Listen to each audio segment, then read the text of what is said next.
himself into. I mean, remember, Donald is so ignorant that he said the other day that you can, with one step, go from Iran to Qatar. No, it's about 120 miles of water in between the two of them.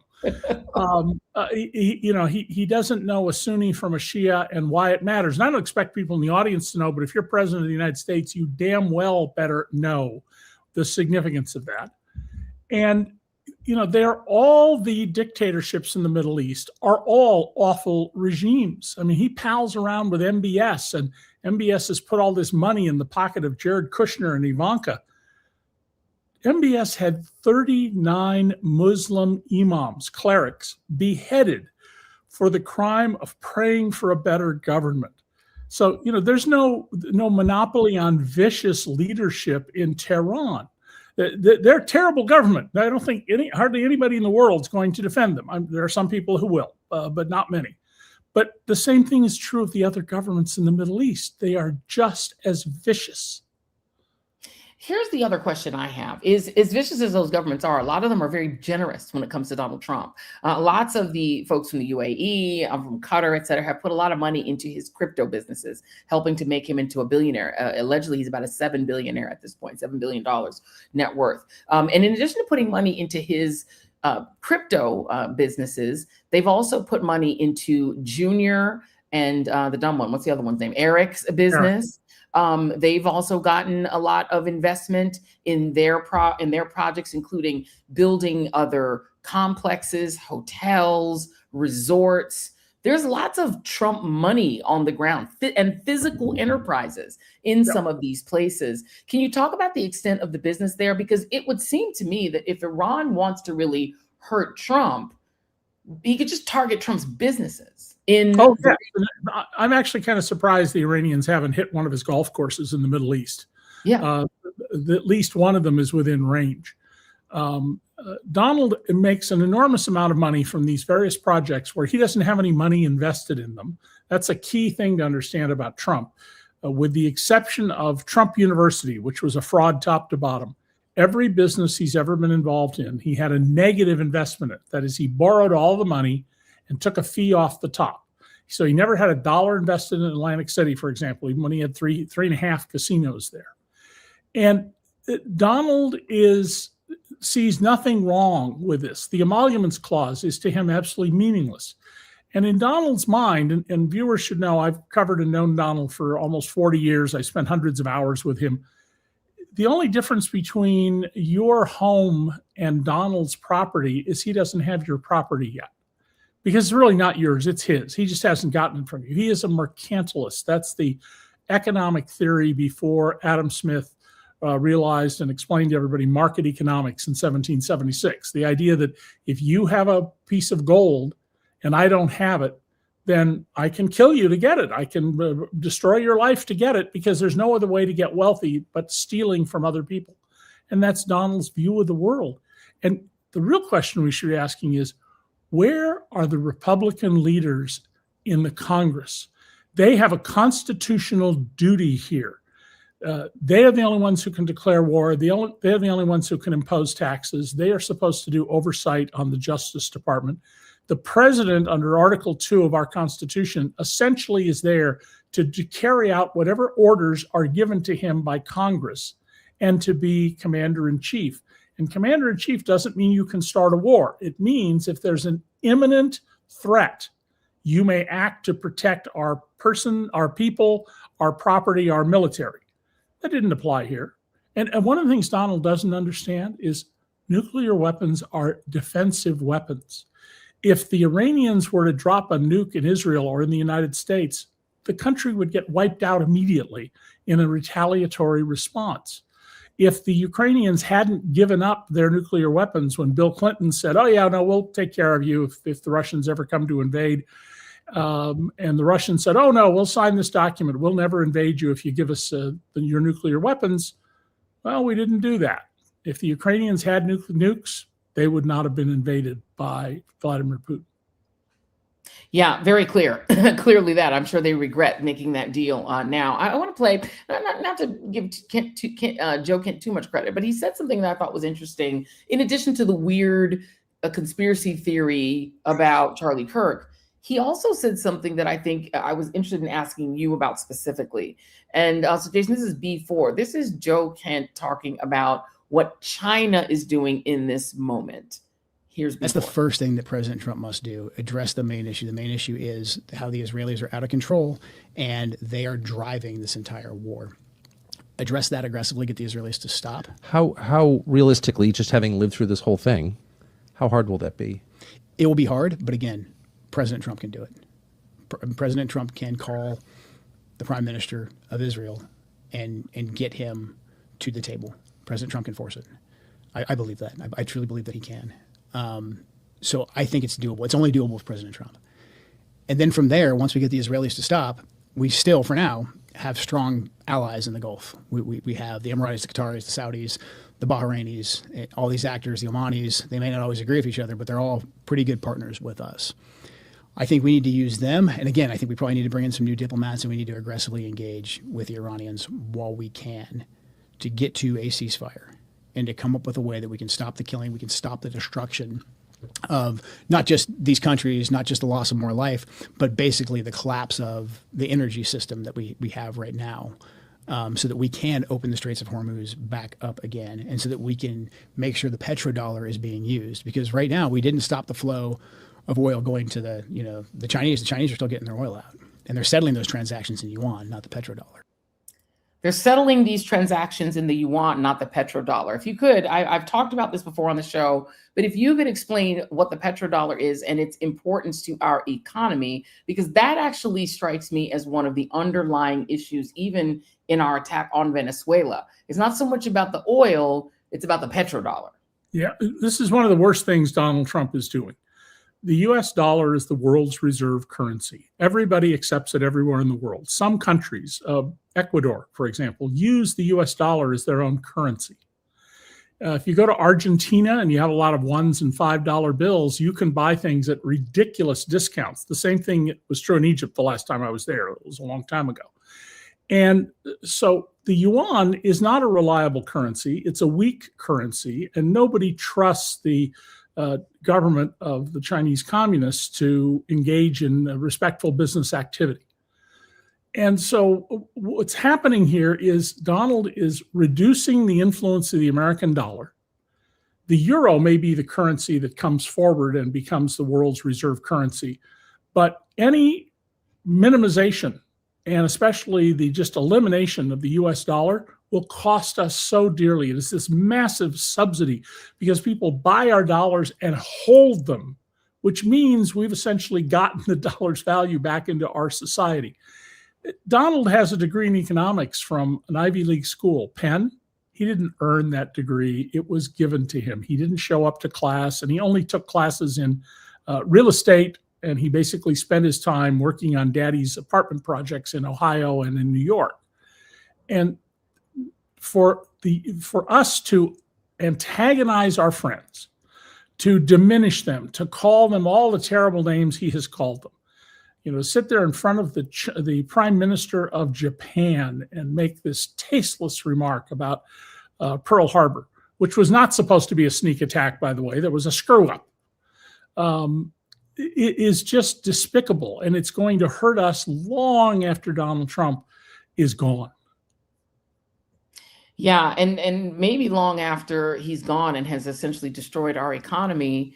As you said, we will lose the dollar as the reserve currency. And I think Americans don't understand that that actually is what underwrites the cheap prices that we've enjoyed. The lifestyle we as Americans enjoy is in large part because the rest of the world trades, particularly oil, in petrodollars. It's a made-up currency under the Nixon administration to trade oil only in dollars. Even Russia, even during the Cold War, would trade in petrodollars. If people stop doing that, fam, we're going to have more than a recession, worse than a recession. All of a sudden, prices, you think inflation is bad now? Wait till we're not the reserve currency. Before I let you go on. Combine this, Joy, with the fact that, as I've been documenting now for the last 31 years, the U.S. government has all these programs nobody knew about until I wrote about them in the New York Times and in my books that quietly reach into your purse.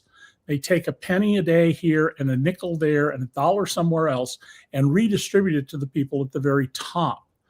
And those policies have reached the point now where From 1970 to 2000, if you measure the increase in income for each person in the 90%, the vast majority of us is 1 inch. The 1% of the 1%, 62 and a half feet. So I just recalculated and brought it forward to 2021. Minus 1 inch, incomes are lower now than in 1970 for the 90%. And over here, it was 62 and a half feet, 2,356 feet, more than a half a mile. There's this massive income upward distribution, what I call Amazon up or Niagara up. Mostly Republicans, but the Democrats have also not got a clean record here because a lot of times they went, oh, well, I guess we have to let the Republicans do that. But that's going to tear us apart. It's why Donald Trump is in office. It's why you have people who are so completely down on American society. And you can see him being interviewed, by everybody from Jordan Klepper to people on The Daily Show who are furious about the country. Yeah, they just don't understand what's happening. They're getting their pockets picked. And now we have a guy at the top who doesn't even understand that he's destroying our global investments, our global prestige and position. And the petrodollar goes, guess what? We're in big financial trouble. Yeah, deep doo-doo, as they sometimes say in the comedy shows. David K. Johnson, always a pleasure. Thank you very much, my friend. I appreciate you. Have a great weekend. Thank you, Joy. Take care. Thank you very much. Let me play really quickly just something that corroborates what David had reported. Jason, this is B5. Remember when David said that Iran was prepared to make the deal of a century with Donald Trump days before he started bombing them with Israel? This is B5, Jason, if you could play it. David? And there was one development yesterday. It builds on reporting MS Now had earlier. Iran offered to give away all of its enriched uranium during the peace talks. And hours later, the U.S. started dropping bombs. And The Guardian broke yesterday that there were British officials, the British National Security Advisor was present in Geneva during that last round of talks. The British were surprised by the Iranian offer. They thought it was credible. They thought the talks should continue. And the British were shocked when the Trump administration started bombing Iran hours later. And scene. Let me know that the Joy Reid Show is brought to you in addition to all of our fabulous sponsors tonight by 120 Life. And what's the health problem everyone is carrying around? High blood pressure. It's the #1 risk factor for mortality. Half of all adults have it. And everybody knows somebody in their life who deals with high blood pressure. And here's the dangerous part. It doesn't hurt. It doesn't knock on the door. It just quietly damages your body over time. By March, your New Year's momentum, all those little promises you made to yourself in the top, all your resolutions gone. Life is busy again. It's lifing. Blood pressure, though, never takes time off, doesn't take a season off. There is a lot in life we cannot control, but your blood pressure is not one of them. It's not guesswork. Just grab yourself a home blood pressure monitor, drink 120 Life daily, and check your numbers. Many people see improvement in as little as 2 weeks, which is exactly why this product has become so popular. And if you're over 40, if it runs in your family, or if your doctor's ever mentioned it, this is for you. 120 Life is a once-a-day functional drink made with ingredients that help support healthy blood pressure. It's not a pill or a stimulant, not some trendy wellness gimmick. And it actually tastes great. It's refreshing, especially ice cold, super delicious. It's made from a blend of super fruit juices, so it's healthy, fits into your real life. And the powdered version has just 1 gram of sugar, making it a smart option for people who are watching their blood sugar. Hundreds of doctors actively recommend 120 Life to their patients. Over 1,000 health professionals have supported or endorsed it and endorsed its use. It's increasingly becoming a go-to natural tool in clinical settings, not just in floofy wellness circles. So if you want to try it, go to 120life.com. That's 120life.com and use my code JOY or the code REID for 20% off. Try it risk-free for 2 weeks. If your blood pressure doesn't come down, you get a full refund. So go to 120life.com and use the code JOY or REID to save 20%. Do not wait until next month. There's nothing to lose except your higher blood pressure numbers. Go to 120life.com, use the code JOY or REID for 20% off. Note that these statements have not been approved by the Food and Drug Administration. This product is not intended to diagnose, treat, cure, or prevent any disease, just to make you feel amazing. All right, y'all, you may have missed this moment when Georgia Senator John Ossoff dismantled the Director of National Intelligence, one Christino, Mrs. C1, whenever you get a chance. Under the law, you are responsible for providing national intelligence to the president, correct? Yes. And to the heads of executive branch departments and agencies, yes? Yes. And to the chairman of the Joint Chiefs and senior military commanders? Across the IC, yes. And to the Senate and the House and relevant committees, correct? Yes. And the law states that the national intelligence you provide to Congress, quote, should be timely, objective, and independent of political considerations, correct? Yes. And you noted in your opening statement you're here fulfilling a statutory responsibility and that your testimony, quote, represents the IC's assessment of threats, That's right. correct?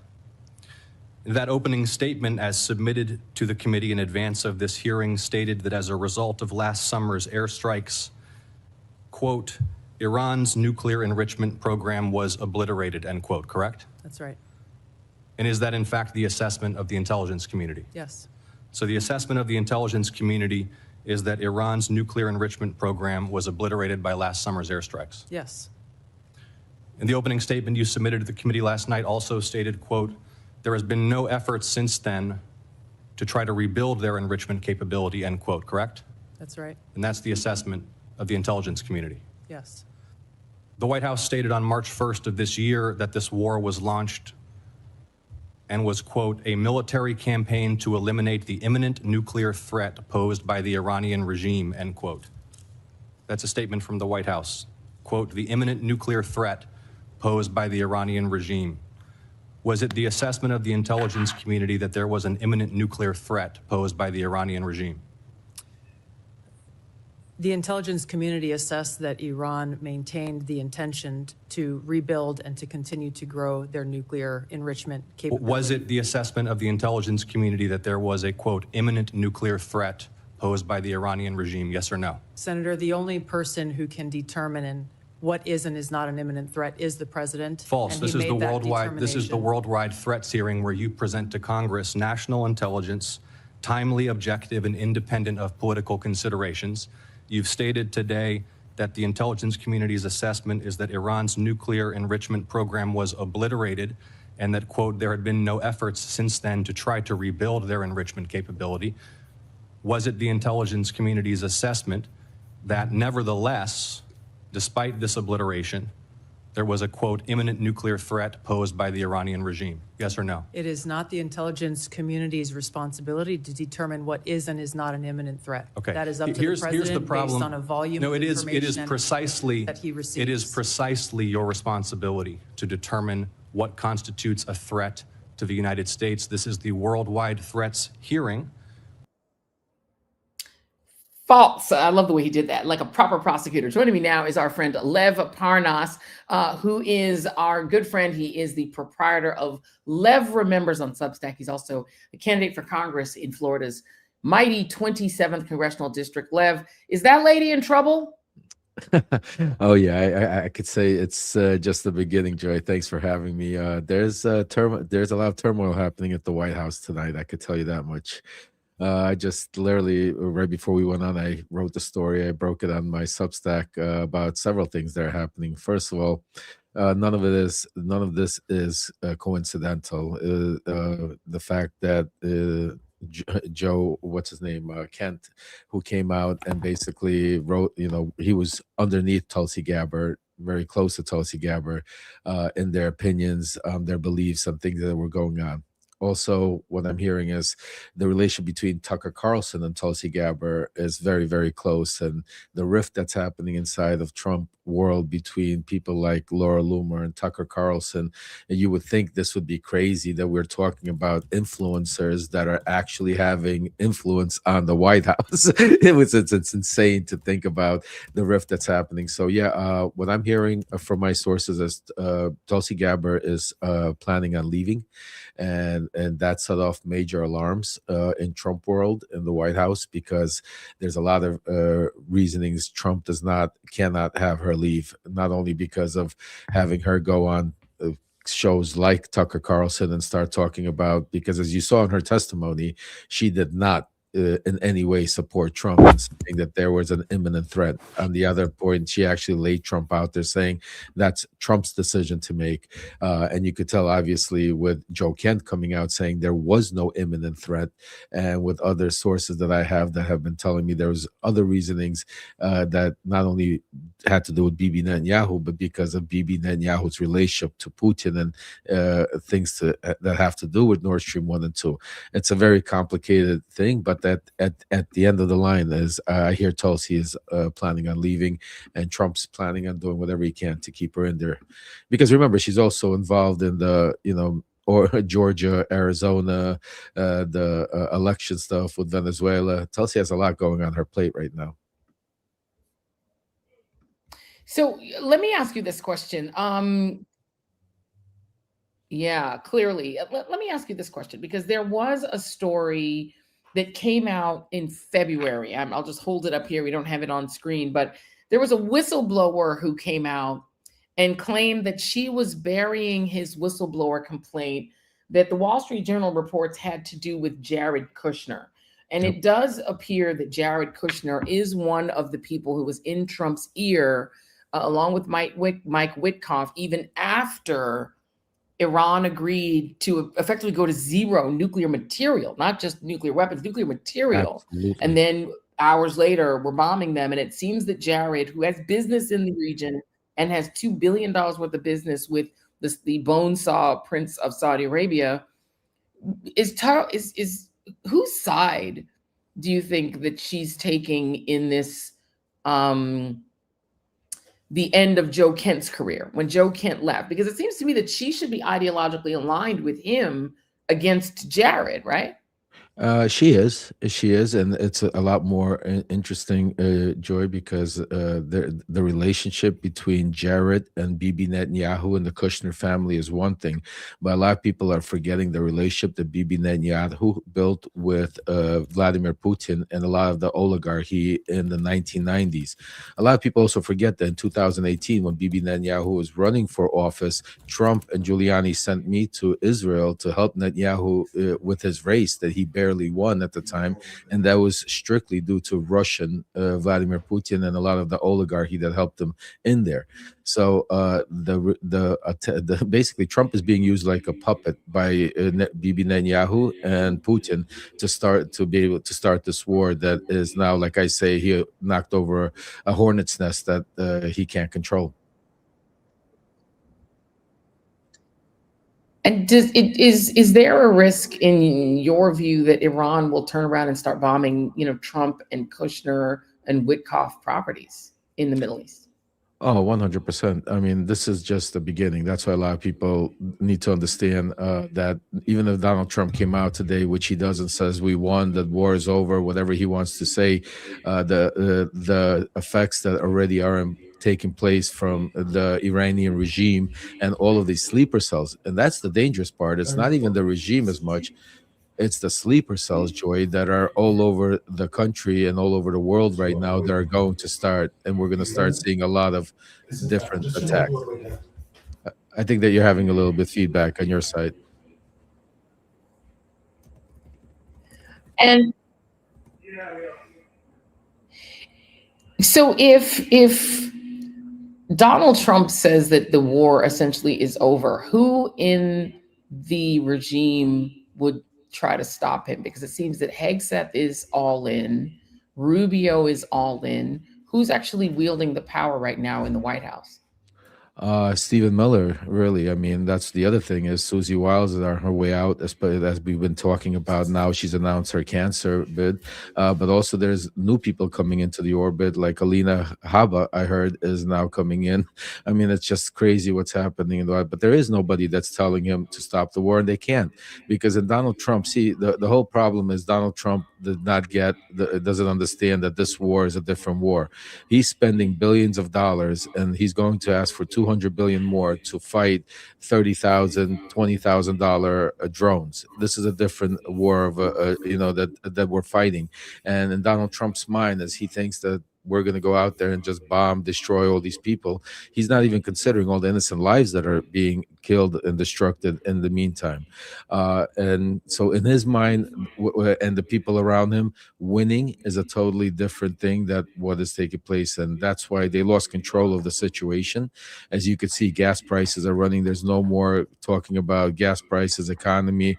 Every day it's a different story. Now he's upset that he's not getting help from the allies with the Strait of Hormuz. From every professional, every military people that you speak to, and all my sources that I spoke to, is even if he were to stop her, there's nothing he could do. Donald Trump, literally, that's why I say it, there's nothing that he could do right now, and literally until you have some sort of diplomacy that goes in there that is tries to, because there's not going to be peace in the Middle East. It's the total opposite. Yeah, there's not going to be any peace in the Middle East, and there's not going to be any way to easily back out of the war if Iran decides they want to keep going. Let me play for you a couple of sound bites. Jason, if you could play C2, this is Mike Johnson essentially giving away his power as Speaker of the House. If there are ground troops, should they come to Congress first if there are ground troops? Again, all the details matter. If we're completing the mission and it's a limited scope, then that's not a declaration of war. Cameras down. We gotta vote, guys. So it seems to me that there's no congressional even speed bump to this continuing. Are the people in the White House confident that they're going to get another $200 billion? And I say that, Lev, knowing that they would not pass $300 billion to extend the Obamacare subsidies, but somehow they're going to find another $200 billion for a Pentagon that's already spending, $1 billion on lobster and steak and like grand pianos and things. Are they really going to give them another $200 billion? Is the White House confident in that, the folks you talk to? Absolutely not. The opposite. They're concerned that they're not getting it. That's why they're starting to put the pressure again, the pressure campaign. But you're starting. You see, you can't trust anybody. Just like you saw how Fetterman sold out our nation by voting to allow Mueller. That's what I'm saying, Joy. So it's crazy to watch, the loyalties that are being played out and Congress. And honestly, that's one of the main reasons why I chose to run for Congress, because I have no loyalties on either one side or the other side. I'm going there to F shit up. You know what I'm saying to you, on both sides, to get the truth out. So they don't have the support for the $200 billion. Nobody, not the Republicans, want it. But remember, Trump hijacked the party. Trump has the DOJ. He threatens them with DOJ. He threatens his own people in the party with investigation. Just think about Kash Patel using, how much information he has on every congressperson sitting there, from insider trading to family members to where a phone call. We are right now in the middle of the most corrupt, government. Even people like Putin probably can't imagine the corruption that's going on here in the United States, the way Donald Trump is handling it. But the biggest news I would say to you, Joy, right now that's happening is, with all of this craziness, there is absolute chaos in the White House. You have people that are trying to, like Susie Wiles, that have any sense, that are trying to leave. You have people like Stephen Miller that are proceeding.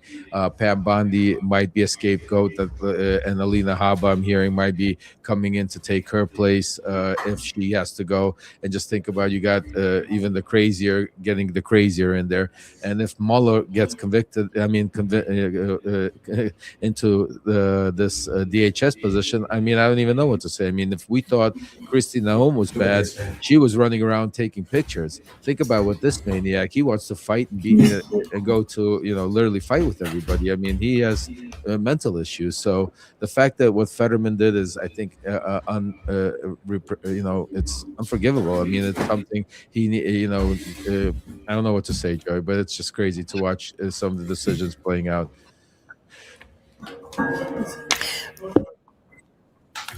No, there's no space there. So let me play one more piece of sound. This is Donald Trump. To your point, there is a civil war almost going on in MAGA at the same time that you're talking about chaos in the White House. I want y'all to listen to Donald Trump blaming everyone and everyone except the man in the mirror for the mess we found ourselves in Iran. Just to C3, Jason, if you could.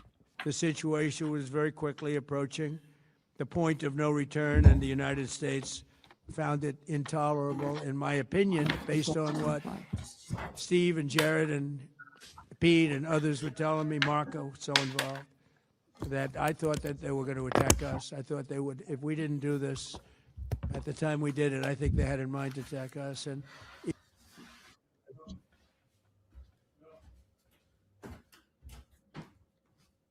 I'm sorry, I'm not hearing anything through these headphones. Sorry, guys, we're having a little technical issue over here. But Lev, who is to blame? Donald Trump has effectively thrown Jared under the bus, Witkoff under the bus, JD Vance under the bus. I mean, he's saying everybody told him to do it. Hegseth told him to do it. The one person who seems to be AWOL in this whole thing is JD Vance, who seems to be hiding in Hungary to escape blame. Well, the interesting part, if you heard, out of all the people he said told him to do it, none of those people are military. None of those people are generals. None of those people are secret. I mean, none of those people have the qualifications to say. And that's why we're in this position. The reason why, and this is important. I'm really glad you asked this question, Joy, because a lot of people miss the fact that, think about who told him to do it. Witkoff and Kushner. Witkoff and Kushner are the key to everything, because just like you said, right before we started this, you had Professor Johnston on that you were talking about, that Iran actually they were negotiating with Witkoff and Kushner, giving them the deal of a century, saying we're going to give up our uranium, do this. At the same time, Witkoff and Kushner are negotiating with who? Vladimir Putin. They've been there for the past several days. At the same time these conversations are happening, you have Vladimir Putin's Kirill Dmitriev here in Florida, meeting with Witkoff and Kushner, talking about opening up Nord Stream 2, a gas pipeline from Russia into Germany, while you got these gas fields being blown up all over the world. So I'm saying to you, this is not coincidence. I keep screaming and sounding the alarm. None of this is coincidence. This is being played out by Jared Kushner, Stephen Witkoff, run by Vladimir Putin with his assistant Bibi Netanyahu, and the theatrics and the star of the show is Donald Trump, because that's what he wants to be. He wants to be the star, the real people that are maneuvering. Because just think about what happened in the past 2 weeks, Joy. Russia right now doesn't need anybody's help. They're now becoming a monster powerhouse. As oil goes up, as gas goes up, they're getting more stronger and more powerful. Israel right now is trying to destroy all of their enemies again. And when I say Russia, Israel, America, I want to also make it clear, it's not the people, it's the leadership. Because just like we as Americans right now are getting abused all over the country because of Donald Trump, it's not because people hate Americans, people hate Donald Trump. So I want to be careful when I say Russians or Israelis or Palestinians or Americans. It's the leadership. It's the people like Trump, Putin, Bibi Netanyahu, that are causing the destruction and causing this chaos and axis of evil around the world. But the relationship, and I'm going to be breaking in the next 2 weeks a lot of news about this, Joy. We're going to be doing it on your show, I promise you. What happened in the 90s and early 2000 and 2010 between Putin and some of the oligarchy and Bibi Netanyahu and the Kushner family is going to open up all of this, why Donald Trump has bombed Iran, what's happening, and it's all going to come together, because I'm going to connect all the dots to everybody. I promise you that. And it's coming soon. Lev Parnas, always bringing the tea. We appreciate you. And I will note for all of you who are listening that Wall Street Journal breaking news in February said that the hidden information that this leaker, this whistleblower, I should say, not leaker, but whistleblower was trying to bring out, did have to do with Jared Kushner and Iran. Lev Parnas, appreciate you, my friend. Have a great weekend. And if people want to support you, everybody, please go to levparnas.org, which is where you can support Lev's campaign, or you can go to Lev Remembers, which is on Substack. Lev, thank you, man. Thank you. God bless you, Joy. Have a wonderful weekend. God bless. Take care. Thank you very much. All right, welcome to hour 2 of the Joy Reid Show. Note that we will have Afro Man in this hour. We're very excited. He is going to be our big show closer, so we got a lot to talk about before we even get there. But before we get to our next set of news that we want to bring to you, I want to note that the Joy Reid Show is also brought to you by our friends at Remy.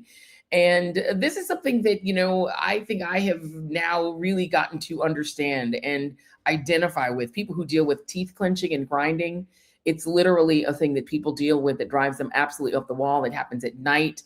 And everybody's had, sort of nightmare dentist stories, right? Needing dental repairs or having frustrations with billing, the wait time, all of the dental things. It makes you kind of stay away. You're like, I don't even want to deal with it.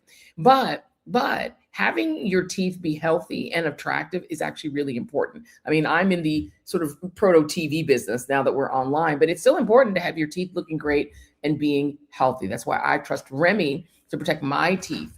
And they make something that I think is so important if you do deal with grinding your teeth, and that is their custom night guard.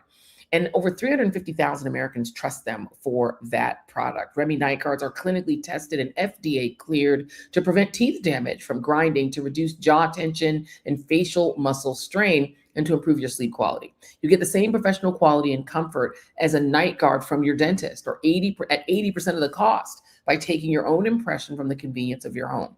So here's how it works. After you make your purchase, your cute little green Remy box comes in the mail, comes straight to your door. Then you follow Remy's step-by-step instructions to get your perfect impression. Remy then crafts and ships your custom fit night guard right to your home. You get your night guard right back. You start protecting your teeth. Voila. It's easy, it's simple, it's quick. You can protect your teeth with Remy by using the code JOY to get 50% off your new night guard. That's 50% off at shopremy.com/joy, and use the code JOY at checkout. They also have a lot of other great products, including a great cleaning product. If you're using Invisalign like I am, they have this amazing cleaner that is fabulous for that. So you've got lots of great products there. Just go right to shopremy.com, use the code JOY, shopremy.com/joy, and use the code JOY. Thank you, Remy, for sponsoring this episode. Okay, a couple quick headlines. I want to note that federal prosecutors are looking to dismiss the charges against the remaining officers who were charged in the Breonna Taylor case. You remember this case of Breonna Taylor in the state of Kentucky, who was had the police busted into her door, shot her after midnight while she's sleeping in her bed. Well, federal prosecutors in the Department of Injustice, Pam Bondi's operation, are looking to dismiss the charges against the officers who filed false reports in order to get the warrant to kick in her door. So that is happening. And that is a really troubling development in what's going on in our Department of Injustice. We no longer have a DOJ, and meaning a Department of Justice that will protect innocent lives from police brutality. So that's one piece I want to let you all know. Another element of the sort of the bad news that's going on right now. This is from NBC News. A guy named Richard Kahn, who was Jeffrey Epstein's longtime accountant, he actually went and testified before the House Oversight Committee as part of their Epstein probe. He claimed during that testimony that he never saw, nor did he know about any wrongdoing in roughly 6 hours of testimony that happened on Wednesday. Here's the quote from him. "In the years that I provided outside accounting and bookkeeping services for Jeffrey Epstein, I was not aware of the terrible and unforgivable things that he did to women and girls." It seems like a strange thing to say for somebody who worked for him for so long. Now, James Comer, who is the chair of that committee, whose main goal is to protect Donald Trump at all times, he named 5 people who the committee has determined paid Epstein money. And those 5 people were Les Wexner, who we know was the man who owned Victoria's Secret and other companies, and who gave Jeffrey Epstein his house for $1 in Manhattan. A guy named Glenn Dubin, whose representative denied that he gave him money. A guy named Steven Sinofsky. The Rothschild family. Yes, those Rothschilds, one of the oldest banking families in Europe, those Rothschilds, and a guy named Leon Black, who you should Google. He's one of the sort of top financiers in the country. Shouldn't be giving money to this former math teacher, but apparently he was. In his opening statement, Mr. Khan told the committee that he was aware of Epstein's 2006 arrest for soliciting a minor, but said Epstein had told him that it was a mistake and that he did not know that the woman was underage, even though the underage woman was a child, was 15, and that nothing like that would ever happen again. He says, quote, "I believed him at the time and never saw what appeared to be a minor in his presence." A representative named Suhas Subramanian from Virginia described Khan as a fixer and said Epstein's crimes were deeply intertwined with his own finances. He said Khan's name appeared on shell companies that were used to move money around, including payments tied to tuition payments and victims. There was a private school that Jeffrey Epstein was funneling money to, and he was probably using that money for other sort of tuition-related things, which is gross because he was abusing girls. Mr. Khan did not provide any details of the allegations. Representative James Walkinshaw of Virginia, also of Virginia, said that Epstein's trafficking operation would not have been possible without Richard Khan. Walkinshaw said that he does not find it credible that Khan had no knowledge of Epstein's crimes. arguing that Khan was unaware. If he was unaware, he was willfully ignorant. Khan also said that he saw no red flags that would indicate that Epstein was trafficking women, which is crazy given that he had homes in the Virgin Islands, New York, Palm Beach, Paris, and New Mexico, and he had several planes and a helicopter. So it's kind of hard to explain how he saw no evidence of trafficking. Khan also said that he did not see the large number of companies that Epstein was involved with as a red flag, because that is standard practice for the rich. He said he agreed to serve as co-executor of Epstein's estate because he thought his knowledge of his finances left him in a strong position to help the victims. He said he and his ex-co-executor, Darren Indyke, whom the committee is scheduled to depose next week, he says they set up a fund for victims that has resolved claims for more than 130 women and settled another nearly 60 claims by Epstein victims that apparently he knew nothing about in advance. The Victims Fund, which has since shuttered, paid out over $120 million. And the people who accepted the money from it were barred from filing separate lawsuits against the estate, but were not prevented from sharing information with law enforcement or sharing their stories publicly. Representative Subramanian also told reporters that a person who was an accuser of Donald Trump was given a settlement by Jeffrey Epstein's estate, citing testimony from Mr. Khan. Mr. Khan declined to comment to the media, but since then, we have learned that the accuser who was paid was the same woman who, as a girl of 13 to 15 years old, was struck in the face by Donald Trump because she was being forced to perform fellatio on him and bit him in his privates. Why would Jeffrey Epstein pay that victim who accused both him, Jeffrey Epstein, and Trump of sexually abusing her? It's weird, right? Why would the Epstein estate settle with her? Moving on to other similar claims, Josh Duggar of the Duggar family, what are there, like 15, 14 of them? Well, he is the second one in the family to face charges of sexual abuse of a minor. Josh Duggar, who is one of the Duggar family that was in that reality show that they did where they showed all of their various exploits. Here's D3. Here's a picture of him with Mike Huckabee. I wonder if Mike Huckabee saw or knew anything. There's a lot of sexual abuse going on in the right-wing MAGA world, is there not? It's weird, right? A lot of people connected to Jeffrey Epstein, a lot of people connected to the far right, and nobody seems to ever see anything. It's weird. Just a strange thing that I'll just know. One more ad for tonight, because we are brought to you by so many great sponsors, including one who is really important, the Freedom from Religion Foundation. So let's talk about who pays the price when church and state merge. Well, for one thing, victims of abuse who are silenced, but also women, LGBTQ people, it's religious minorities. It's really anyone who doesn't fit a narrow white Christian nationalist vision of America. The First Amendment exists to stop that. And the Freedom from Religion Foundation is fighting in courts and in communities to keep public institutions strictly secular so that no one is forced to live under someone else's theology. This is a literal civil rights issue. If you'd like to support the very critical work that they're doing, please visit ffrf.us/joy or text my first name, Joy, to 511-511 to learn more about their work and to join.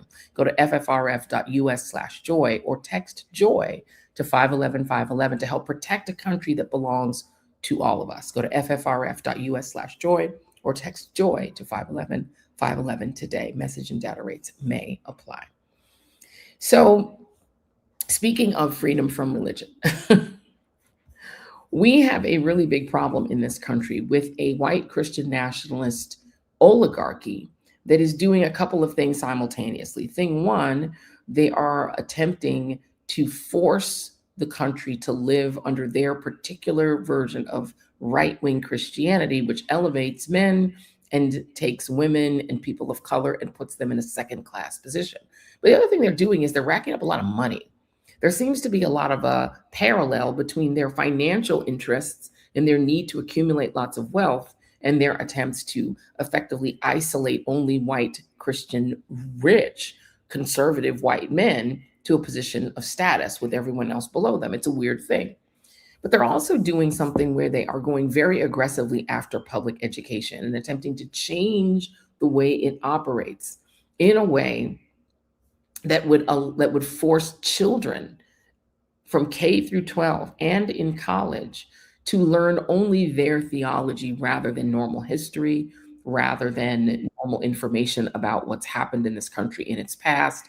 They want all of that to go away and have it replaced with this theological education that would effectively create a next generation of people who are already primed to believe that what right Christian nationalists are doing is right, that even when they're taking, even when they're stealing, even when they're doing the things Trump is doing, it's okay and it's right because they were God's elect. It is tied very closely to this Christian Zionism that is looking the other way at genocide in Gaza.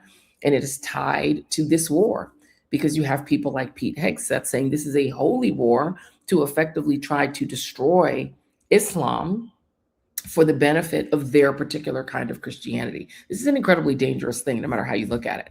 It's an incredibly dangerous thing, and it's being very aggressively implanted throughout this country.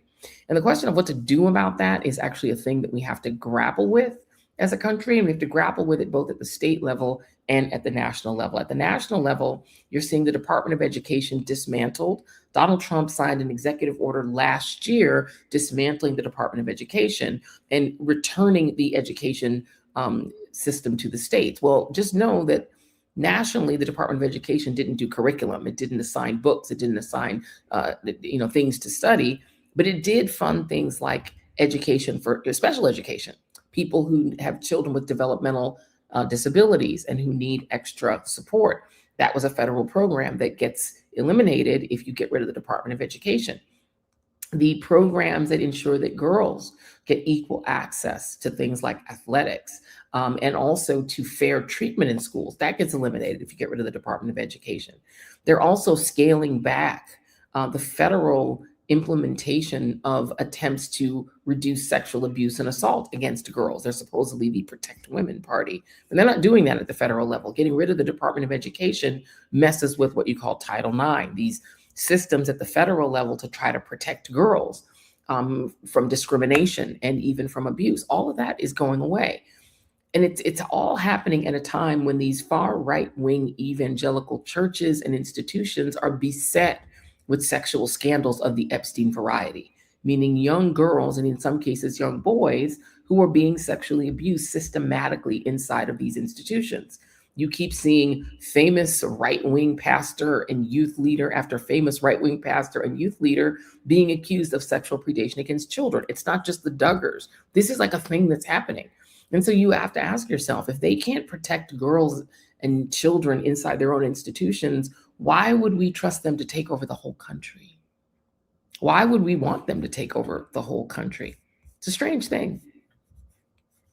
We have a guest coming up that is going to talk about one of the places where we're seeing this kind of sort of imposition of religion inside of public spaces and inside of public schools in a way that is making it very difficult for children in this case, the state of Tennessee, to try to learn in a way that's fair and equitable and free from religious indoctrination. Let's go ahead and play E1, Jason, and then we'll talk about it on the other side. Representative Renaud. Thank you for the question.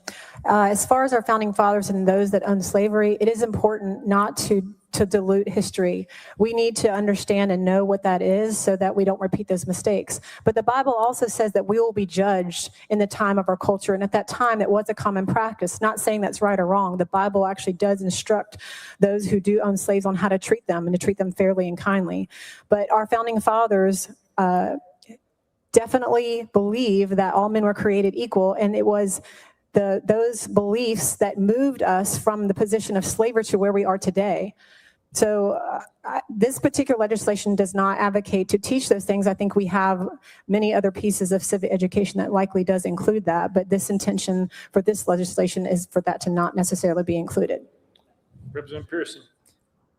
It is nearly unconscionable to believe that you just articulated the theological vision of enslavers in this Capitol in the year 2026 as though it was okay. Because here's your problem. The Bible, which was written in many different iterations, but is articulating a time of thousands of years ago, was used as justification for enslavement that happened thousands of years later, 400 years ago in our country. And so even if you're trying to articulate, as you are incorrectly, that the Bible was somehow giving permission to slavery, that would have been in the era in which it was happening. It wouldn't be used as a theological justification just 400 years ago in our nation's history. But what is worse, and what is deeply disturbing by what you have just said, is not how you are saying, and that was wrong or immoral. There is no question that slavery was immoral. And you shouldn't need a Bible to know that. And there were always people who were antithetical to the antebellum South's iteration of chattel slavery. The people who were enslaved, who were kidnapped from the continent of Africa and brought here against their will. And I am a Christian, and I am a 7th-generation Tennessean. I have read the Bible from front to back, and the stories about love, about who Christ is, about loving thy neighbor and loving God is what we are told to profess. So anyone who misused the Bible to enslave people, misuse the Bible to keep people in bondage, they were wrong then as you are wrong now. I refuse to support this legislation because the lens by which you are viewing the world is toxic, is damning, is wrong, and is immoral. And you, my fellow colleagues, should do much more work in understanding the history of this country and understanding the history of enslavement and the consequences that it continues to wreak and the barriers it continues to create in this state and around the country. No one should ever be able to use Christianity as justification for the enslavement of people, especially not someone who has the audacity to call themselves a legislator. Now, the first speaker that you heard was State Representative Michelle Renaud. The second you, of course, will recognize as State Representative Justin Pearson. Let me read you the law that Ms. Renaud has introduced, the bill she's introduced. It's called the Tennessee Founders Faith Bill. They're discussing this legislation, which is, again, she has proposed that would require public schools to incorporate lessons on the faith and belief in God that the founding fathers had. They would incorporate that into the civics curriculum. Opponents like Representative Pearson argue that the bill offers a one-sided perspective on history, and it focuses on religion while failing to address the fact that some of the founding fathers were slave owners. The issue was raised after a conversation in the legislature because, as you heard, Representative Pearson referred to slavery as a common practice during the founding of the United States and saying that some slaves were treated fine. This completely comports with and matches what Doug Wilson, the right-wing evangelical white Christian nationalist leader who preached at the Pentagon.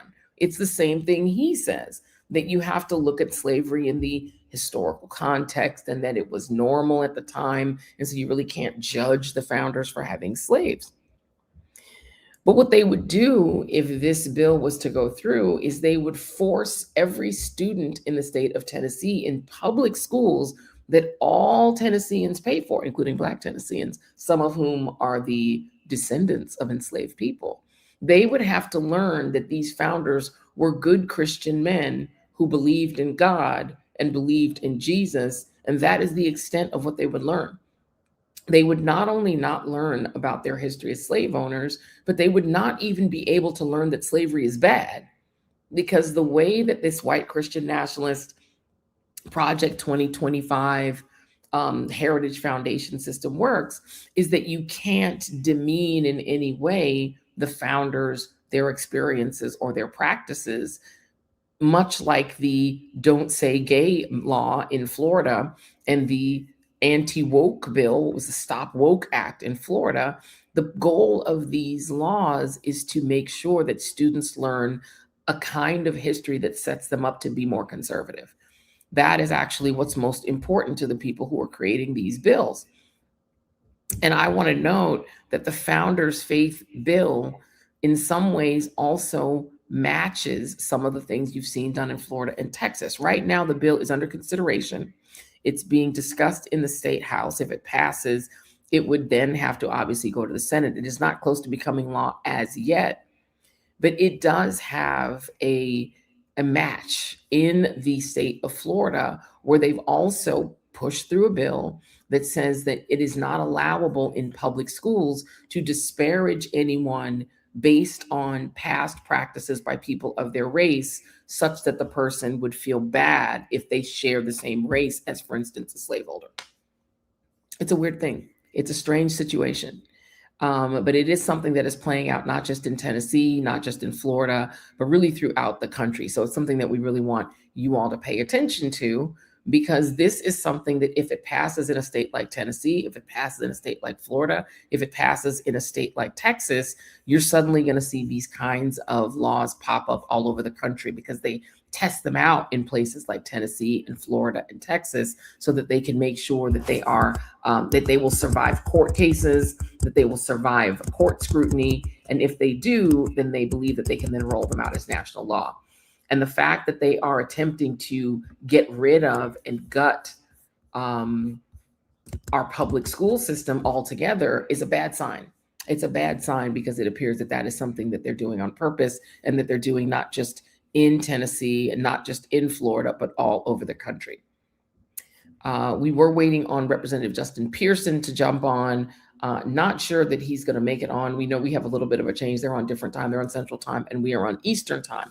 So we're waiting for them to come in. But one of the things I think you need to understand is that laws like this are a testing. And they're going to test them in states like Tennessee, because they do intend to roll them out nationally. I pulled up the other day a speech by the Heritage Foundation, one of the Heritage Foundation leaders, who's also sitting on the board of the new college now in Florida, thanks to Ron DeSantis, who said that we have to stop pushing women into STEM, and we have to stop considering it good news when more women go into STEM careers. And that really the only really good news would be if more men went into STEM careers. And that if more women go into STEM careers, we should consider that a failure. I see him now. Let's bring in State Representative Justin Pearson of the great state of Tennessee. Representative Pearson, thank you so much for joining us. We've described this law that your colleague would like to introduce. Where does the law stand now? So the law has passed through the House. It didn't pass completely on partisanship lines. There were some Republicans who crossed over and supported what I was saying, what we were saying, and now it's headed to the Senate before. And if it passes there, it'll pass over to the governor's desk. But this type of legislation is harmful. And what it continues to do is erase the voices of communities, Black communities in particular, who suffered as this country was talking about, life, liberty, and the pursuit of happiness. That was exclusive. They weren't thinking about Black women. They weren't thinking about Black men. They weren't thinking about women. They weren't thinking about poor folks. And it isn't that we don't talk about the 4th of July or the Declaration of Independence or the Constitution. It's putting everything in its proper context. And using the Bible as justification for this is sickening. And shouldn't be tolerated or accepted, even in 2026, but not ever. Is the Bible required in Tennessee public schools as of now? So it is not required, but there's legislation being passed now to force all schools to have the 10 Commandments posted in all of the schools, which is its own form of idolatry. And again, these are not the things that are actually going to improve the quality of kids' education. It's not going to make life more affordable for people who are struggling and who are suffering right now in our country by the decisions of this administration. All of it is really just trying to treat our kids, our communities, and our schools as props in this right-wing conservative game, while we all deal with the real consequences of the dereliction of duty by people in positions of power.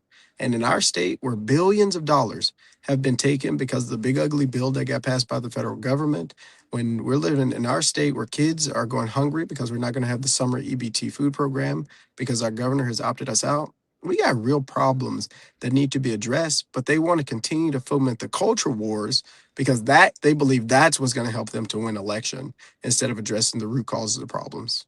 In Tennessee, because I know that they're right. There was a turn down of school lunch money. They didn't want that. I mean, the last time I checked, one of the 10 commandments is "Thou shalt not kill." You haven't been able to get them to pass legislation to restrict access to firearms. They're not interested in doing that at all. Have you seen any legislation be able to pass through the House and make it to the Senate and to the governor's desk that would, since they care about Jesus, help the poor, the sick, the immigrant?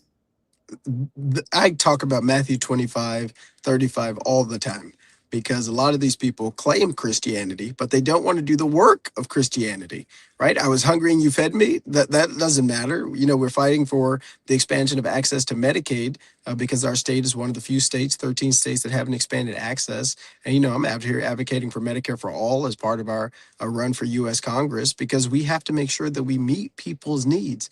Our state is not doing it. You're still seeing this year in particular a slate of hate from the White House. Stephen Miller, who's the deputy White House chief of staff, has been in our state on several occasions meeting with Republican leaders to pass and to write the anti-immigrant legislation that supports the Trump administration as a test for what Florida, Mississippi, Georgia, Texas will be trying in the upcoming year. And so we have to be eyes wide open to what is going on, the e-verification things that they're saying. All of these are tools that they're trying to see if they endure in court. And if so, they're going to pass it out to be used all across the country. And so our focus, again, is not on people. It's still the profits of corporations, data centers like Elon Musk. And it's about making our lives, regular folks, working class folks' lives more difficult while their lives continue to improve. You mentioned the data centers, and you're at the center of attempting to fight one of those data centers that is attempting to locate itself not far from Memphis. What is the status of that? Yeah, so we were able to force Elon Musk and XAI to get permits for 15 gas turbines with selective catalytic reduction technology on them in Memphis. They moved down across the border to Mississippi in DeSoto County. And there is where we're having a problem. They have 27 illegal gas turbines being used, and we know it's illegal because even Trump's Environmental Protection Agency agree with our community that they can't operate these turbines without permits. They have not had permits up until about a week ago when the Mississippi Department of Environmental Quality granted them 41 gas turbines. These turbines are going to increase the levels of pollution so much that we're anticipating hundreds of millions of dollars worth of damages. Hundreds of millions of dollars worth of damages per year from the particulate matter 2.5. And that is including premature deaths of people in Mississippi, as well as Memphis and Shelby County.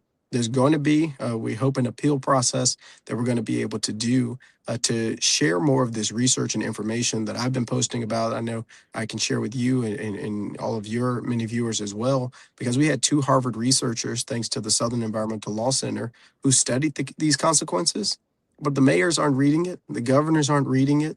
They're not seeing that these consequences and the health burdens are real. And DeSoto County, Joy, is a majority a white county, right? It's not just Black folks who are going to be hurt. And that's why we have to pay attention. It's white people, it's Black people, it's Latino folks, it's lower income people who are being hurt when decisions are made for the profit of billionaires to the detriment of everybody else. That's where our democratic institutions are failing us. Yeah, indeed. Well, one last question while I still have you. Speaking of death and misery, it appears that Donald Trump has found himself mired in a war he can't seem to back out of. He tried to make an announcement on Truth Social today that they put the White House insignia on, that maybe we're almost done, but it doesn't appear that Iran is done with us. I'm sure gas prices are quite high in Tennessee, as they are all over the country. Are your constituents and your future constituents, should you be able to be elected to Congress, are they enthusiastic about the idea of boots on the ground going to war in Iran? They are not enthusiastic at all. No constituent of mine wants us to be in war with Iran at this point in time. No one was talking about Iran until the President of the United States decided to bomb an all-girls school, killing over 150 people, most of them middle school-aged girls, because his name appeared in the Epstein files more the day before. Like, this is sickening. It is horrifying abuse of power. And now Donald Trump is planning to come to Memphis, Tennessee on Monday. because he has started this war that is unpopular. He's in the Epstein files. His popularity is the lowest it's ever been. And he's trying to distract away from the fact that none of our lives are getting better by his decisions, as you can see at the pump, as you can see in the grocery store, which is why we have to be persistent and focused on the elections that are coming up. I'm focused on our congressional election, but it's also recognizing we got a lot of people who are going to be on the ballot, and we need to make sure that they and we are engaged in making sure we elect the right folks this November. And when is the primary? The primary is August 6th. Early voting starts July 17th through August 1st. And remind us where people can support you. What is your website for your congressional campaign? Please go to votejustinj.com, votejustinj.com, and on all social media at Justin J. Pearson. We need your help. Come volunteer with us, donate, and let's win this thing, because it's time for some new energies. It's time for a new direction in our country, and it's totally possible. And the great thing about moral leadership is that it doesn't have to be tied to a religion. We want to take the religion out of it, but at least as people of faith, we still want to act in a way that is moral and morally right, and that we can live with. Thank you very much, Representative Pearson. It's always a pleasure. Thank you so much for the opportunity. I appreciate you, Joy. Thank you very much. All right, y'all. So we have come to Friday at the end of the show, and our moment of joy is a hit compilation of the parody songs from a guy named Afro Man, who you may remember is the Grammy-nominated talent behind the hit song Because I Got I, which wildly enough came out 26 years ago. Well, now Afro Man is churning out hits based on a very real incident that happened in his home, namely a 2022 raid wherein a half a dozen gun-wielding Adams County, Ohio sheriff's deputies kicked in his door, rifled through his CD collection, went through his suit pockets, flipped through a wad of cash, which he said some of which went missing. And in the case of one particularly hungry sheriff, getting briefly distracted by a delicious-looking pound cake on the kitchen counter. Well, the deputy sued Afro Man over the series of hits, just one of which, Pound Cake, garnered more than 4.7 million views on YouTube, plus even more on TikTok and Instagram. They cited defamation. The case went to court, and Afro Man emerged victorious. But before we move on, you must hear our little mashup of Afro Man's hit songs. Roll 'em, Jason. Randy Walters is the son of a bitch. Yeah, that's why I wife and got filthy rich.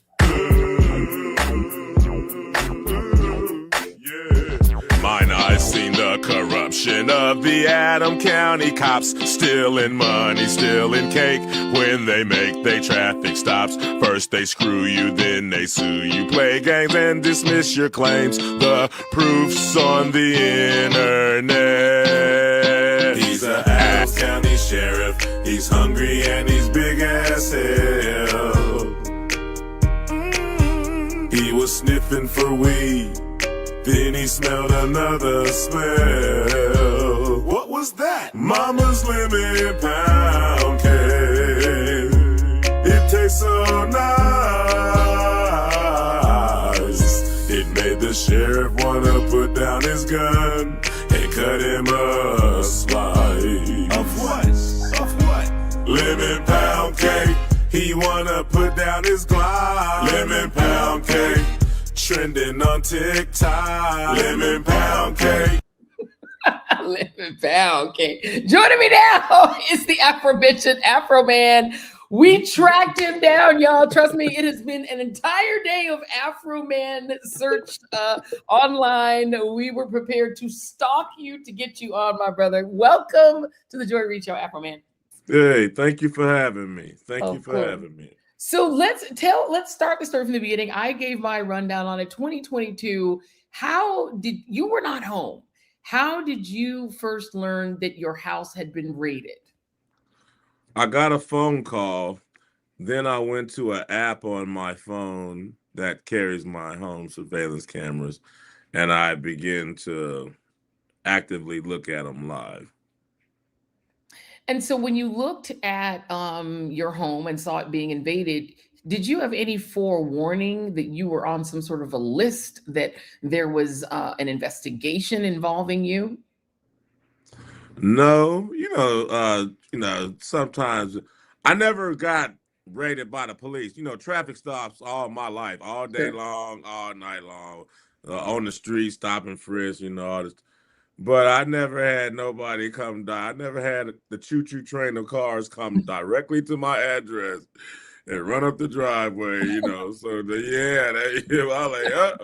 I was like, I was 65 miles away from home when I got the call. The police was at my house. Wow. So, I'm on my way home. All of a sudden, I just wasn't in a rush to get home. You know what I'm saying? Yeah. I took the next exit. And I went in the Speedway. I got me a big gulp full of Mountain Dew. And I had my flip-flops on. I was just sitting in the parking lot, sipping that Mountain Dew, watching them cops run through my house, checking it out. And were your wife and kids home? They were I have two houses. This house it's my company, and it's my house when me and my ex-wife ain't getting along. I'm gonna leave that right there. You know what I'm saying? That's enough information. Got you. Mm-hmm. Hey, but they was next door, and the cops came to to my house / company, and they this and that. They was in here kicking in the doors and running all around the place. And so the security footage that we're seeing, that's your footage. That's from your internal security systems, right? Yes, ma'am. Okay, so at what point did you go from being, I'm sure, outraged about your house being raided? First of all, what explanation were you given as to why this happened? Did anyone reach out to you and say, hey, we've got a warrant, this is why we did this? He told me after the fact that he had a warrant. I'm a run, this is not a racial thing, but as a black man, I'm accustomed to police officers being suspicious of me. Yeah. You know what I'm saying? Yeah. So if I pick an algebraic white town and I move in it, it's only a matter of time before the boys come around there and check me out. You know what I'm saying? So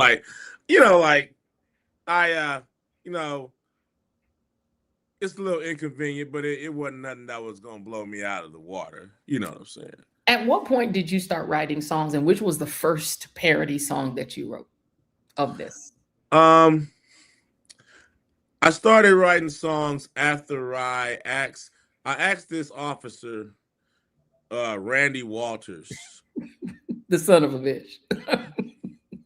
You said it first. I was trying to be nice. Alleged. Yes, ma'am. I asked him if there was any charges.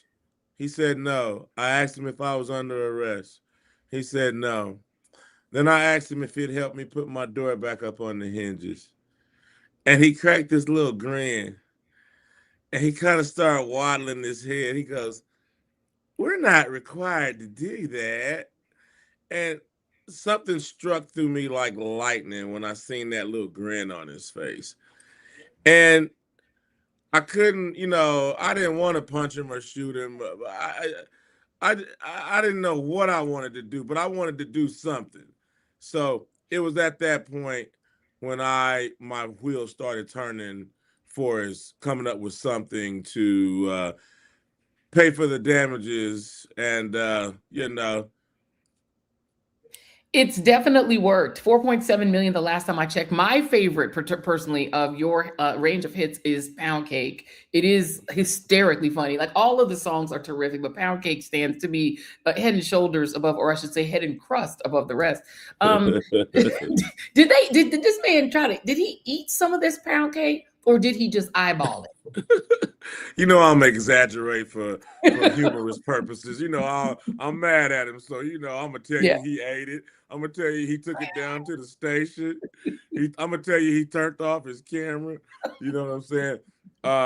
I was trying to make all the jokes I could about him just looking at it.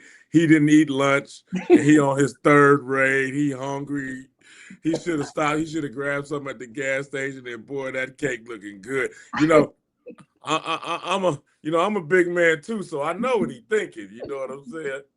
Hey, so Raids can man. make you hungry. I mean, look, a raid is a lot of work. The guns is heavy. You're probably hungry. And so were you surprised when they decided to sue you over this? I mean, Randy Walters literally had to be asked on the stand, is he a son of a bitch? And whether or not you are the real father of his son. Like, I mean, this was, to me, the case itself humiliated them. The gentleman who went after the pound cake, he said that people were sending him pound cakes in the mail and he felt humiliated because everybody understood that he liked pound cake. Like, I feel like the case was so embarrassing. Were you surprised that they filed it? Yeah. You ever see, like growing up in the hood or whatever, there's a guy that really knows how to talk smack really good. Yeah.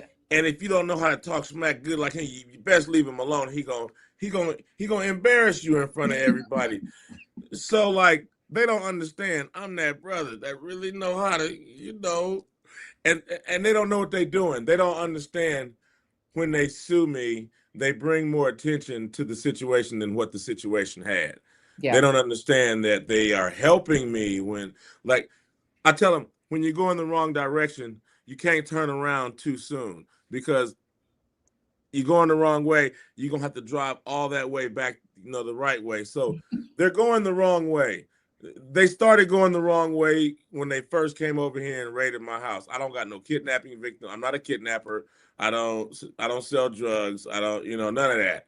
So they was going the wrong. So they was wrong just for coming over here. My dad, I got in a fight when I was a little boy, and my dad took off his belt. He said, "I'm not finna whoop you for getting in a fight. I'm gonna give you a whooping because you shouldn't have been over here in the first place." And I guess their daddy didn't give him that little 8-9-year-old whooping. Because they shouldn't have been over here in the first place. And that's all I had to do is just hold them to the truth. There was a part of the trial where you said, and I thought it was brilliant, you said, because one of their attorneys was saying, didn't you see how upset it made the woman and the children of these officers? Didn't you see how upset they were? You said, it's their fault.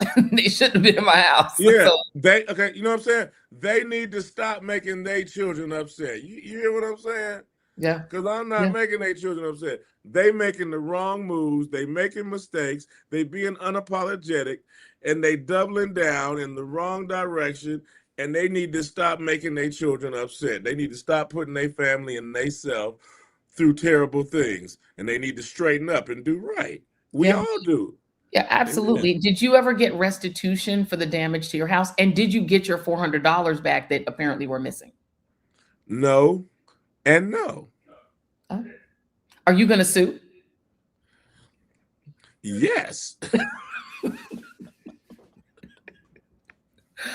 And more importantly, and this is the question I have been asked him multiple times, are you going to put out these songs as a complete set, like the Kendrick Lamar diss track set against Drake? Like, people are literally saying they need they need this to be, for the old folks, pressed into an album, because we do like vinyl again. I mean, vinyl. Yes. We would take a vinyl of these songs, my friend. Will you do that for us? Yes, I'm gonna press it on out. This is my song. This is my Billie Jean album, man. I'm like Michael Jackson. I think I might pose like Michael Jackson in this suit, just lay across it, because this is it. This is the one right here, man. I need to know where that suit came from. Who made it? Is it available for retail? What is happening with this suit? This is my suit. It's custom. It's custom made. I took and picked out and designed the fabric. And there's an old lady. Well, she ain't that old. She ain't too old. There's an old lady in North Carolina that make my suit for me. And I love this suit. And, I got millions of suits, but I think I done messed up. I think this might be my new Michael Jackson. This might be my new Beat It jacket. This might be the new glove. You know what I'm saying? I can't seem to take it off. You can't take it off. Wearing it in court, I think, was a bold move. I'm going to ask you a couple questions before I let you go. To ask you a couple questions from the chat. We have someone in the chat that was asking, the lemon pound cake, is it a recipe that you will be marketing? Are we ever going to be able to try this delicious pound cake? Yes, we as are. customers. Yes. Okay, so you're going to market the pound cake and the suit? Oh no, I think I'm a little stingy with the suit. I don't think I want nobody looking as good as me out there. You don't want nobody out here. Hey, is what you're man, two suits like this, somebody gonna have to fight. Hey. It's too much. It is too much. People are saying new Halloween costume 2026. I think there will be a lot of Afro man costumes. But I just want to say to my friends, my spicy white friends, you can do the suit. You can even do the hair. Don't try to do the skin complexion. I'm just trying to, I want to warn you for the wise. I don't want nobody to get Jack Harlow out here in these streets. Don't try to put on the face. Just do the hair and do the suit and keep it moving. This is my word to the wise. I love y'all. That's why I want to make sure everybody's safe out here for Halloween. People are asking, did you vote? Well, somebody's asking, did you vote for Donald Trump? I don't know where that came from. That is where somebody's asking. I couldn't. 100% immunity was a deal breaker with me. Everything else was sounding good. The money was sounding good. The tax breaks were sounding good. But I can't get my tax break if you take my life. So my life was more important than all the tax breaks and everything, you know. So I couldn't get with, I didn't vote because I couldn't get with the 100% immunity. I'm still dealing with cops. Can you imagine these people having 100% immunity? Absolutely not. Absolutely. Pedophile police officers, officers married to convicted thieves, officers that lie, put their divorce on me, and I had to bring his wife in there and tell the truth. You know what I'm saying? But wait, you know, I don't want these type of people. I'm not voting for these types of people to have 100% immunity. Pedophile police officers with 100% immunity, liars, thieves with 100% immunity. No, so I couldn't. I didn't vote for Donald Trump. I ran against Donald Trump. I ran as an independent, and I met him, and we took a picture because politically speaking, they call a man a politician, you know, and in the hood we call that same man a player, but they say the same thing. So, you know, a player ain't got no enemy. So when I saw the man, I met him and I shook hands, we took pictures, but you know what I'm saying? I respect him as another American, but I didn't vote for him. The 100% immunity was a deal breaker. Was a deal breaker for you. So is it possible that there could be potential, now that you've seen what he's actually done with his second term, could there be diss tracks potentially against Donald Trump in your future? No, you know, I'm not looking for no enemies. I'm looking to go and do some good. You know what I'm saying? Like I don't want to waste no time and energy, you know, chopping away at the next man. If I can put some seeds in the ground and get something going, that's what I'm trying to do. Except Randy Walters, who apparently you don't mind having some. Hey, you know what? Randy Walters came up to me and apologized after the suit, but I told him, he was telling me how he was a Christian and, you know, guy and, you know, whatever. And I was like, okay, my brother. I said, look here, I don't want you to die. I don't want you to burn in hell forever. And I said, I don't want us to fight and shoot each other. And I said, I love you and I ain't got no problems with you. I said, but I'm singing that song. And I ain't gonna stop. Now you can shoot up a family and you can shoot somebody and you can have the chains on in the court around your wrist going down to your ankles, and you can hobble up to the podium and be like, you know, I'm sorry for what I did. Okay, all right, that's fine. But you still gotta hop your ass on to prison. You know what I'm saying? Okay, so like, you know, I ain't mad at him because when he was flipping me off through his shield, I didn't see Jesus right then. You know what I'm saying? And when he kicked down, when I asked him to put my door back on the hinges, and he cracked his smile and waddled his head and grinned at me, I didn't see Jesus. Now I love him. I don't want him to die. I'm just singing that little song. That's You know it. what I'm saying? That's Amen. it. All right, last question before I let you go, Afro Man. Are you on tour? Where can people see more Afro Man and get more of these hits? You can go to my my Instagram, OG Afro Man, and if you scroll down a little bit, I got to put up some more stuff. I got a tour schedule on it. You can also go to ogafroman.com. I should have a tour schedule on there, and you know, now I made this schedule before I went to court. So, you know, these phone calls is coming in. I might have to send some people back their refunds. You know what I'm saying? I don't know. So y'all stay tuned. Y'all stay tuned. Boy, the economy's doing good. The price is going up. Amen. Hey. Amen. Well, we thankful it's doing good for somebody, because listen, a lot of people are going back and bringing back because I got high because they're depressed because the economy is so bad. So they're playing that song again too. Amen. Amen. Afro Man, thank you so much for letting us pull you in, because we definitely were tracking you down today. So thank you for responding. We appreciate you, and congratulations on winning that lawsuit. It was a dumb lawsuit. They shouldn't have filed it. And thank you for winning one for the First Amendment. Yes, ma'am. And let me know if you ever need a new boyfriend. You are a beautiful lady. Let me take you. Let's talk about it. Let's go to dinner and at least. My husband is I'm the put director of this show. So Jason is right here. He can hear you. Okay, I'm sorry, Jason. I didn't know. Hey, I get that question. Hey, if I ask again, I get punched. But I get that first question. All right. There you go. Thank you, my brother. I appreciate the compliment. Thank you. Yes, Have a great ma'am. weekend, Afro Man. All right, there you go. Peace. Afro Man in the house. We all want some lemon pound cake now. Jason said, and now Jason is getting all the love in the chat. People defending Jason's honor. Jason, do you have anything you want to pop in and say? He said no. Somebody said, oh my God, Joy, you're on. Yes, absolutely. So Jason, we are going to defend your honor. That was our moment of joy. Sometimes we like to do a live moment of joy because the person who gave us so much joy is available for us to talk to.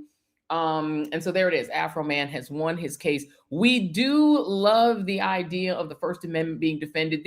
As much as the case was silly and goofy, the Daily Show did a fantastic piece on it. It's actually kind of important for the First Amendment, because what we're seeing right now is the First Amendment is getting decimated all around the country, between Don Lemon and Georgia Fort being arrested, the Washington Post reporter who had her home raided by the FBI. We just heard lots more people at CBS are being laid off. You're seeing mergers and consolidations among media that are going to leave just dozens and dozens or hundreds of people unemployed. It's bad out here, y'all. The media is having a really, really rough moment. And this is the worst time to be seeing this kind of consolidation, AI threatening to take away media jobs. And with a lot of young people, you know, we have two fantastic interns on this show, Jemiah and Bethany. We think about, like, where will our interns be employed when they graduate from, in this case, from Howard University or from the universities where they're attending? It's scary. And so the media is not producing more opportunity for the young people coming up. And at the same time, the First Amendment is really being dragged. There's video of Donald Trump bragging about the fact that his FCC chair is punishing stations that don't cover the war on Iran the way he wants. This is a crazy thing, y'all. We really have to pay attention to it. As much as it is awful that we're at war, we do need to have media that's able to be honest about what we're seeing and not feel threatened that they're going to get prosecuted or put in jail because of what they're saying in terms of coverage of this war. And so we really can't live in that kind of a country. So there are lots of folks in the chat that are saying that they have young family members who are studying journalism and media. It's a scary time to be studying journalism and media. And so any victory for the First Amendment, and folk aren't going to be perfect. They're not going to be exactly what you want. They're not going to say exactly what you want. But if you win a case for the First Amendment, you are winning that for each and every one of us. So y'all toast some pound cake to Afro Man for winning that case, particularly against violent police who claim to be Christian while busting in his house, taking his $400 and not putting it back, ruining his door, and eyeballing his lemon pound cake. That's some reckless eyeballing. Stop reckless eyeballing people pound cake that's not yours. It's terrible. All right, y'all. Thank you all for tuning in. Don't forget, next Friday is when we are going to do our chat, because we want to make sure that we're in the home studio so we get the perfect sort of situation to set up so that we can do a proper chat with our team TJRS and our readers, family members. Are going to do that. If you have not joined it, you have a whole week to do it. Don't forget to hit like and subscribe. Also hit share. Make sure you tell a friend and let folk know that we're out here. Am I missing any other notes? I think we got a lot of notes, but we wanted to get Afro Man on. That was our big moment of joy. So thank you all for tuning in. Have a beautiful, blessed weekend. And we will see you on Monday, same back time, same bat channel. Good night and goodbye. Randy Wall. Getting back to the basics, grassroots level. Let me dig a little deeper with the shovel. Plenty can't tell the forest from the trees, and I'm hard to detect, like a black hole in the dark. Injustice anywhere, it's a threat to justice everywhere. Let me make this clear, I got a bone to pick, and I'll never fear the threat of poverty. They don't want to talk about it, they rather party, so I'm a real talk about it, for sure.